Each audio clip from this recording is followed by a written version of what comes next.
It's unacceptable in any context for an act of violence or police brutality for that matter. For someone to have that imposed on them or to happen in any community, it's unacceptable by any means.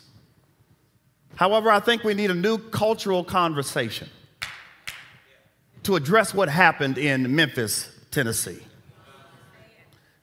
Violence without fear of consequence is too closely related to our painful historic past.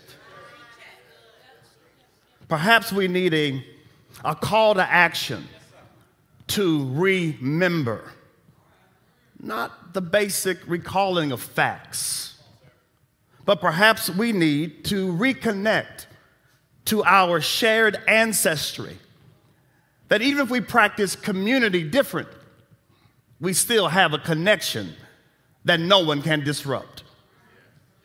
My friends, I want to invite you into this narrative of Genesis chapter 4. And the narrative of Cain and Abel confronts the breakdown of human community and belonging. A careful reading of the text, my friends, helps us see the correlations between Cain and Abel and the breakdown of our own community and even the actions imposed against our community that we experience on a daily basis. How Cain processed his thoughts about Abel led him to the point of being able to conceive of doing something that had not been introduced in the context of Cain and Abel to that point. To be clear, it's more at stake here in the text than to merely assign blame or to lift up racial responsibility or to talk about the various issues in ethnic controversies among one group against the other.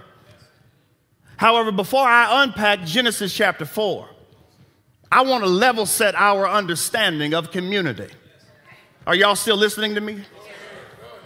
When we form community based on how one group relates to the lived experiences of other groups. Can I talk? Some communities have closed systems. By closed system, I mean they invite in who they want in, even if that person looks like them. That's a closed system. However, I want to argue that any community that embraces diversity but lacks an appreciation for difference will end in a violent act. I just want to lift this up because the perception of the other is what drives us to do perhaps what Cain did, is to have a negative valuation of how we